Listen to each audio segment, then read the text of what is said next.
So here we are in a whole new month. You gotta love it. Expanded horizons. I just love that. I think that's wonderful. Sort of like, bigger and better and more evolved and further on and greater than you've ever been before. And today's talk is to infinity and beyond. And I was looking for the little Buzz Lightyear guy, because I know my son has one. I couldn't find it, but to infinity and beyond. Just about stretching, from right where we are right now to embrace that bigger, greater idea of who we are, going beyond what we think is possible for ourselves and embracing a greater good for ourselves. We can go to infinity and beyond. That is our story. We're capable of doing that. But we have to get there. It's a step-by-step process. So I want to tell you a story about a man. His name was Edward Bernays. Anybody hear of Edward Bernays?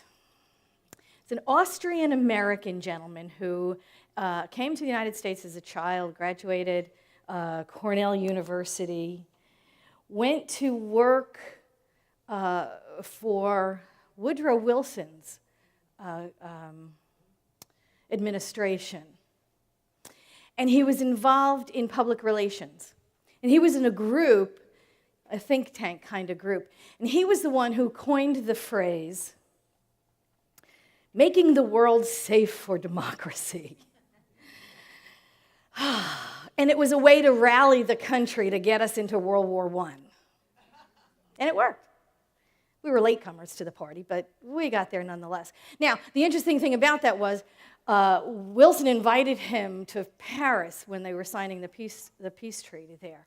And what he heard over in Europe, cheering, was making the world safe for democracy, making the world safe for democracy. And he went, oh my gosh, this caught on, I'm on to something here.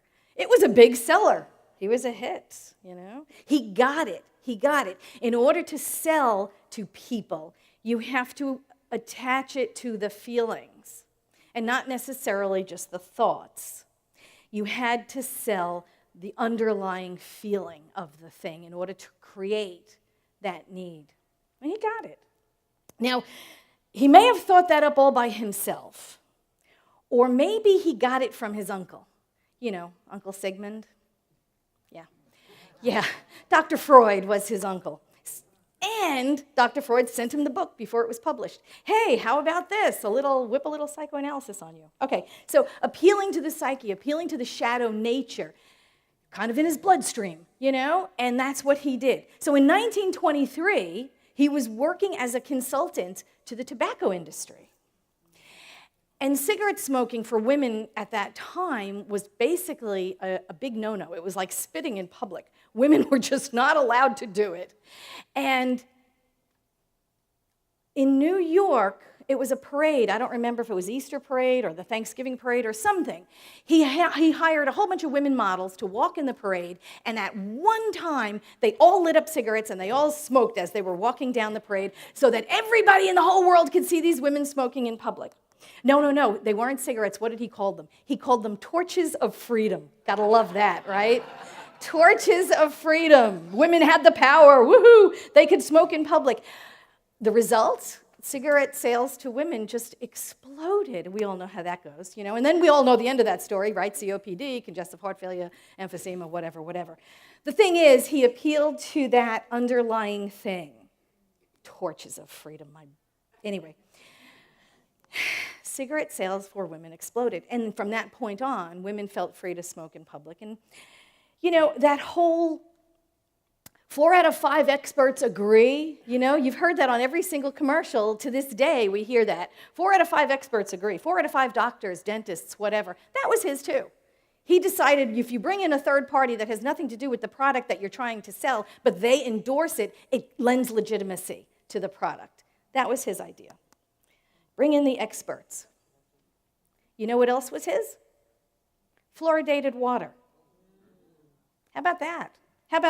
He convinced the public that to put fluoride in the water would keep our healthy bones and healthy teeth. And he did that, this is the interesting part, he did that while he was working for Alcoa, the aluminum company. You know what the waste product is when you create aluminum? Fluoride. Yeah, yeah. So instead of paying a company to have to get rid of their waste product, he was actually being paid for the fluoride. Guys, brilliant, okay? Fluoridated water, yep, that was his too. So he understood the hidden appeal. He understood that going to the shadow nature. He understood be afraid, be very afraid. Or buy this, it'll keep you safe.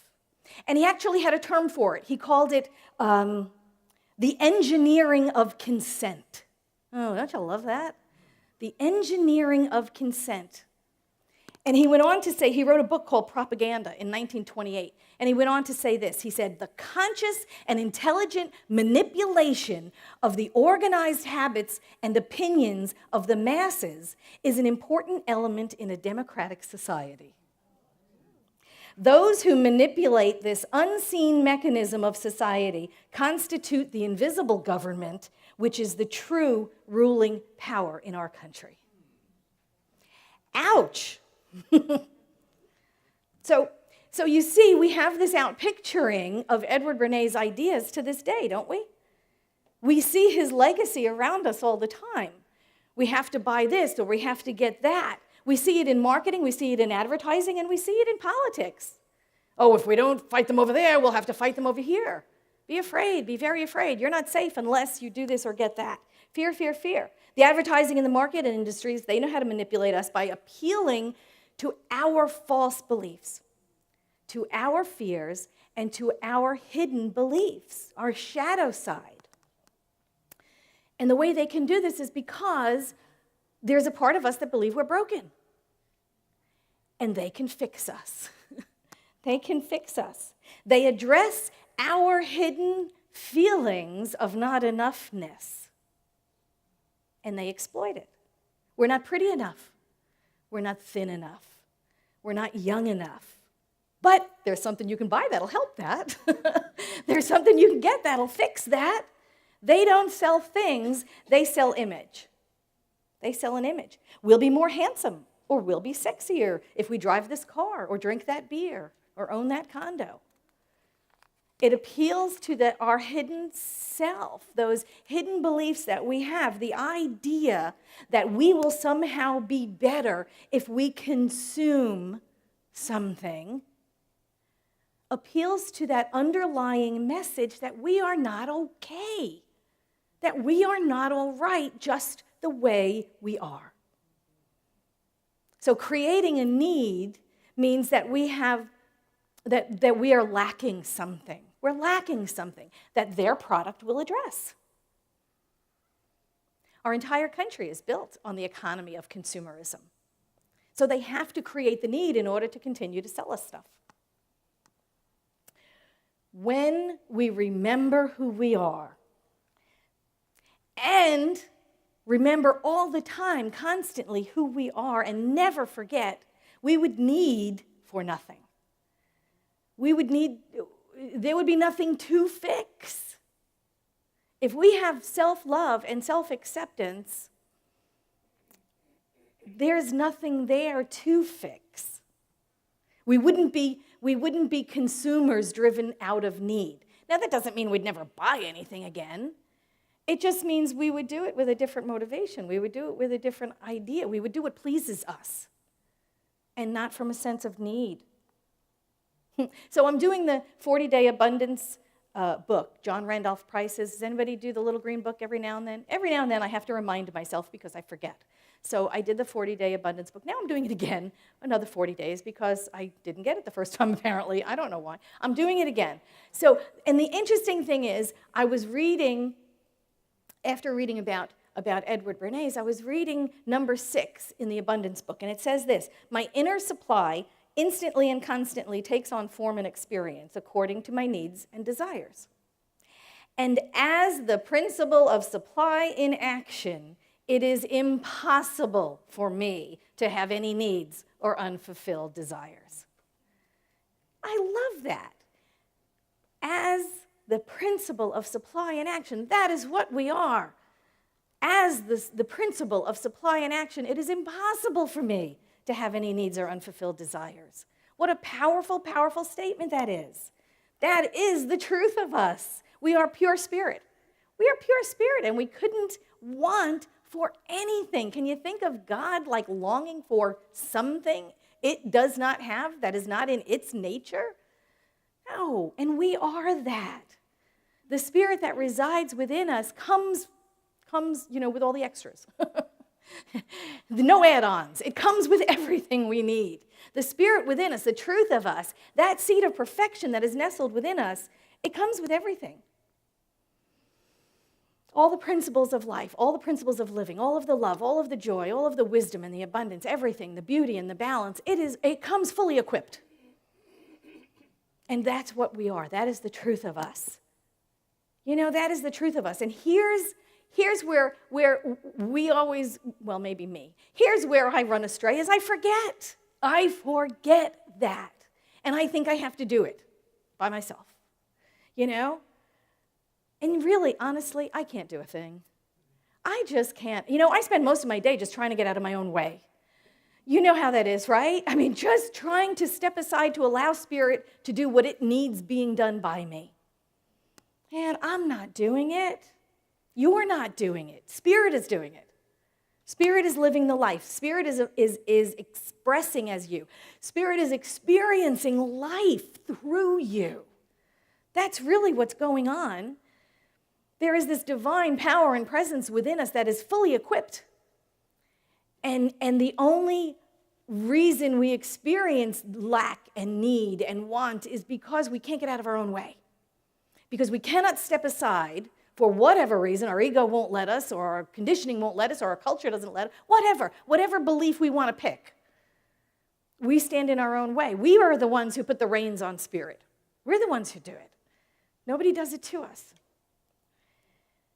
In the 5 universal affirmations of Emma Curtis Hopkins, number 4 states, "The I am works inevitably through me to will and to do that which ought to be done by me." You want me to say that again? The I am, all capital letters, Spirit. That's how we write it when we're talking. The I am works inevitably through me to will and to do that which ought to be done by me. That's like the greatest news in the world. That's wonderful. Whew. That means I'm not having to do it. I don't have to do it. I need to be an open and clear vessel for Spirit to work through me. Isn't that brilliant? That's brilliant. And because of that, we need fear nothing. We fear nothing. Spirit's doing all the work. Wow, what a relief. What a relief. I'm not alone and I'm not doing it all by myself. Spirit does for and through us whatever needs being done by us. And that means we are capable of wondrous things. We are capable of amazing things. If we remembered all the time, if we never ever forgot it's Spirit doing the work, would we ever be afraid of failure? Of course not. Does Spirit fail? Have you ever seen Spirit fall on its face ever once? No. No. Spirit can't. It's just fully equipped with everything. And if we remembered that prior to any undertaking, we would just go barreling right through it and it would be fine and it would be wonderful. We are incapable of failure. We are capable of growth. But we're incapable of failure. We wouldn't even entertain fear or failure as a possibility if we remembered who we were all the time. We wouldn't be afraid to speak our word. We wouldn't fear confrontation. What was it? I love that expression, confrontation. Reverend Kathy Ann Lewis, when I was up at the education meeting that week, she said, confrontation is easy. Confrontation is just conversation that had a bad reputation. I love it. I'm like, yeah, we need to flip that around. I think it's lovely. Nothing wrong with confrontation. We would stand in our power. When we remember we're pure spirit just being in the world, there is no fear.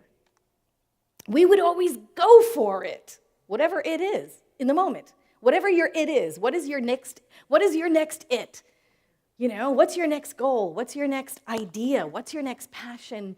What's your next purpose? You would just go for it, whatever that it is, without fear, without reservation, without doubt, because you know your spirit. Spirit's doing the work, yay. And I'm just going along for the ride, apparently, We wouldn't be afraid. It's like when we were babies. Now, I know a lot of us don't remember that phase, but when we were babies and we pulled ourselves up, against the couch, and we took those first steps, and we fell on our diaper, and we pulled ourselves up again, and we took those first couple of steps, those next couple of steps, and we fell on our diaper. At some point, we didn't just sit there and go, oh, well, I guess walking's not for me.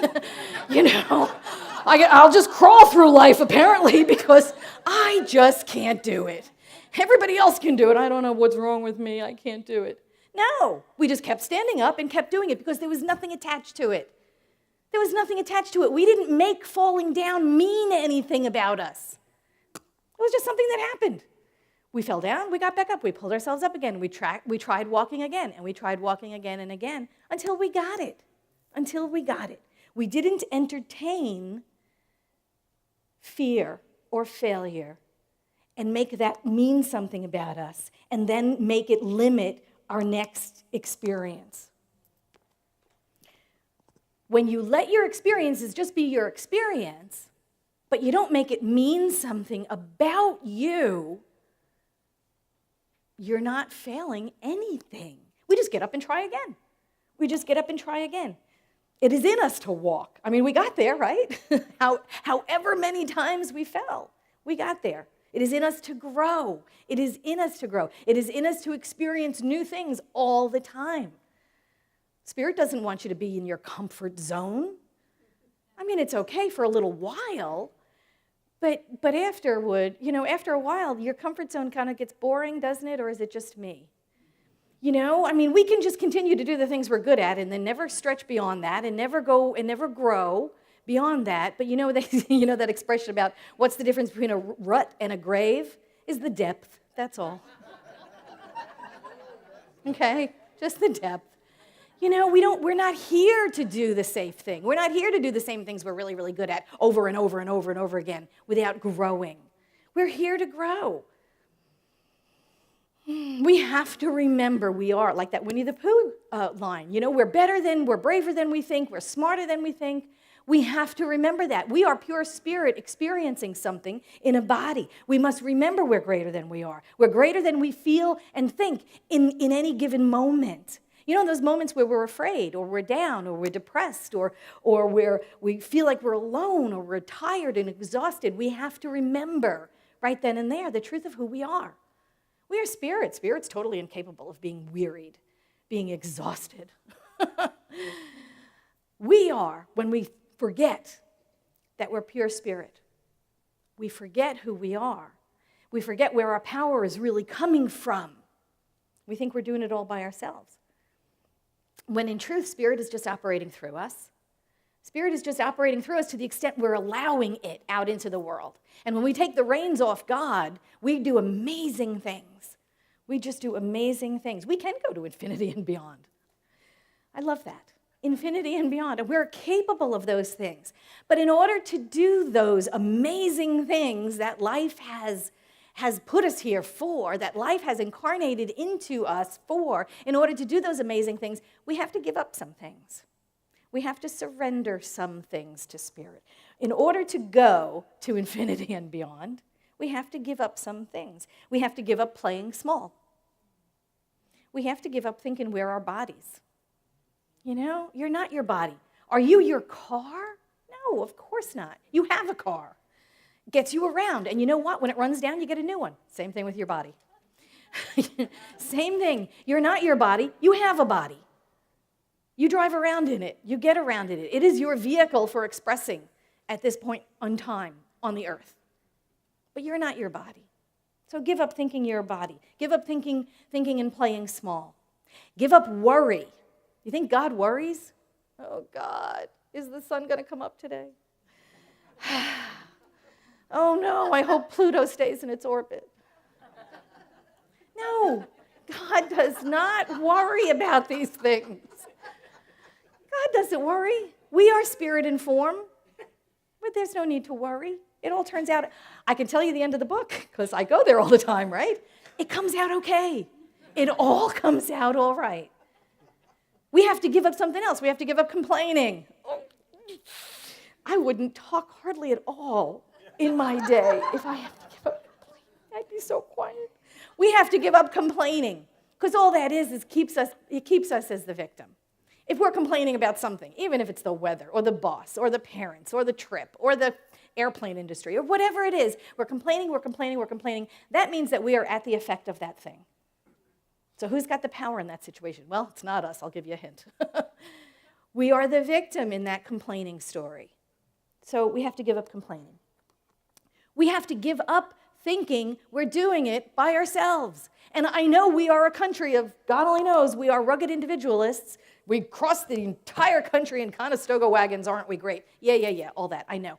But the thing is, we are not doing it alone. We've never done it alone. Spirit is us as us. That is the truth of us. Spirit is always surrounding us, holding us, loving us, being us, experiencing through us. We are always one with Spirit. We are always one as Spirit. I don't even like the with word because it indicates two different things. It's not. It's Spirit as us. We are Spirit in form. That's all we are. That's the truth of us. We're Spirit having an experience. So we're never alone. We're always representing God. We have to give up other things. What? We have to give up the illusion of separation. We have to give up the illusion of separation. You, me, different people. We're separate. The other. We have to give up the idea of other. And just know that everybody is Spirit expressing. Everybody is Spirit expressing. There's enough love to go around. There's enough forgiveness to go around. There's enough of everything to go around. We have to get rid of the idea, the illusion of separation. Us and them mentality that's back there in our little primitive reptilian brains that says anybody outside of the circle of light of our little campfire is the other, and they're dangerous, and we don't know anything about them. Let's keep them out. That's where it comes from. It's ancient. We need to get over it. It's in the 21st century. There is no other. We're it. God is all there is. We are one as that. There is no other. There's just the face of God. There is just the face of God showing up in any type, any life, any form. It's just God. It's just God showing up. And most of all, we have to give up our story. For God's sakes, what was it Paul always said? The three things. No, what do you say? Yeah, after 3 days, the things that stink: uninvited guests, fish, and your story. Right? Did I get it right?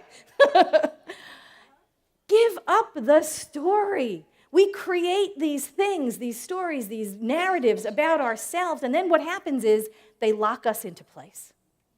When we create our story about ourselves, then we become incapable of growing. It keeps us from stretching. We carry our story around with us as if it were the truth. And it's not the truth, it's a bunch of facts. It's a bunch of things that happened to us. It is not the truth of us. It's just stuff. We know what we know about facts. They always change, don't they? They always change. We knew the earth was flat until we didn't. God, that was a fact, except it wasn't. All of these things that we take on our lives as facts. But they're not the truth of us. The truth of us is that we're a pure spirit. When I was about 5, I guess, I had an infection or something. Anyway, they gave me an antibiotic. They gave me sulfadrug. I blew up like a big red balloon. It was very cute. I got all rashy and red, and I blew up like a little balloon. And to this day, here I am 100 billion years later, to this day on my medical chart, there's this big, gigantic red stamp that says allergic to sulfadrugs, I don't know that that's true anymore. God, that was 50 years ago, 50 some odd years ago. Is it true? No, I don't know that it's true anymore. How many allergies do you grow out of, right? When you're kids, sometimes kids have asthma when they're little, then they grow and when sometimes older people collect allergies. I was never allergic to dust before, but now I am, or mold or whatever. We collect things and we release things our whole lives because our bodies are always changing. I'm probably not allergic to sulfadrugs anymore. I don't know that I want to check it out and try it, but I'm probably not. The thing is, it's just a fact about me. It's probably not even true. But that's my story, and it's sticking to me. It's sticking to me on my little medical folder. And we do that throughout our lives. We keep collecting these little facts, these little stories. We don't know if they're true or not anymore, but they're stories that lock us into place. And they keep us from experiencing maybe other things because they limit our experience of life. We can get to know ourselves so well, we can put ourselves in a little box. I like this, I don't like that, I like this, I don't like that. How many people don't eat a certain vegetable because they hated it when they were 8 years old? Have you tried it as an adult again? You know, sometimes you might have hated something at 8 that you really, really like at 40, you know? You grow, you change, things are different. And when we put ourselves in those little boxes, this is who I am, and this is what I like, and this is what I don't like, and this is where I go. I know some people that will not drive down a road forever because they had a bad incident on it once. They had a flat tire or something, and they'll never drive down that road again. Oh, for God's sakes. Really? Honestly? Don't make the experiences that you've had become a rule about how you live life. They're just experiences. They're just experiences. They don't mean anything else other than the meaning you give to them. And when we make up rules about those experiences we've had, we're little by little, we're whittling away the experiences that we're open to in the future, in the present. So when we go to work to travel to infinity and beyond, we have to let go of those things. We have to let go of the story because that drags us down. It's just an anchor. It limits us. Those false beliefs limits us. One of the things we do have to do, after having given up all the stuff that we want to give up, is we have to practice deep inquiry. Deep inquiry. You have to go over these things in your life and say, gee, is that true for me? Is it true for me now? Maybe it was true when I was 5 years old. Is it true for me now? Deep inquiry brings things to light. It brings things to light. Who are we now? Is this the me that I am today? Is the me that I am today this person? Or is this just a little fact I've been dragging with me, part of my story? You know, if we do that deep work, if we do that deep inquiry, if we know what lights us up, if we know what makes us afraid, if we know what comforts us, then those manipulations, like Edward Bernays, don't work with us because we're understanding our hidden nature, because we understand what drives us and what frightens us and what encourages us and maybe what appeals to our ego. We know those things because we do the deep work. Deep inquiry brings these things to light. We must ask ourselves, who am I now? Who am I now? Who am I now? We are changing all the time. Our bodies physically change all the time. We have a perfect outpicturing of the nature of spirit right in our own bodies, right? Because they change all the time. The body that you're in today is not the body you had 10 years ago, right? I mean, even on a cellular level, it's different. Even on a cellular level, cells have reproduced and died off, and new ones took their place, and we're like whole different people than we were 7 years ago, 10 years ago. It's a perfect physical representation of the spiritual idea of we're evolving all the time. We're evolving and changing all the time. And if we don't do that deep inquiry, we remain our own greatest mystery. And then we are easily manipulated because we don't know what drives us, and we don't know what comforts us, and we don't know what we're afraid of, and we don't know how to fix it if we don't do that deep work. We have to remember spirit is the truth of us. Spirit is the truth of us. Nothing else. We have no need, we have no want, we have no desire. We are pure spirit. And spirit is all contained. Spirit lacks nothing. Nothing. All of those qualities of God, those are qualities that are in us, that express through us and as us in the world. We have no needs, wants, or desires. There are no unfulfilled expectations in God. And that is the truth of who we are. We must remember that. We must remember we are spirit and form. Going infinity and beyond, that's a piece of cake for spirit. And that's who we are. That is who we are. That is the truth of us. And I talked about the Emma Curtis Hopkins and about her 5 universal affirmations for life. So I know I spoke to number 4, but I'm going to give you all 5 because they're great. Put them up on the refrigerator. Remind yourself. When we forget, we have to remind ourselves, right? We have to go back to the truth of our nature. Spirit can do anything. Can you say that with confidence? Spirit can do anything. I am spirit. I am spirit. That's all there is. Spirit can do anything. There's no doubt in our mind, is there? There is no doubt in our mind spirit can do anything. Spirit can do anything. Spirit finds a way through no way. I mean, spirit can do anything. I am spirit. I am spirit. Therefore, okay, the little algebra thingy. Okay, A plus B equals C. Therefore, I can do anything. Yeah, say it. I can do anything. Absolutely. Okay, so here's the 5 universal affirmations from Emma Curtis Hopkins. The woman was fabulous. She was a mystic. She said this, number 1, my good is my God. My God is life, truth, love, substance, intelligence, omniscient, omnipotent, omnipresent. That's number 1.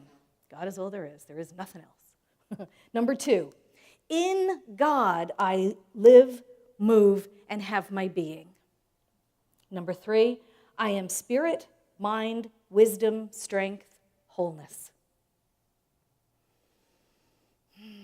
You resonating with that? You feeling it? Number 4, that I had said again before. The I am works inevitably through me to will and to do that which ought to be done by me. And number 5, I am governed by the law of God and cannot know sin, fear, sickness, or death. Those are your affirmations this week. When we get it, Spirit is all there is. I am that. Spirit can do anything. I am that. I can do anything. We can go to infinity and beyond. We can. Thank you.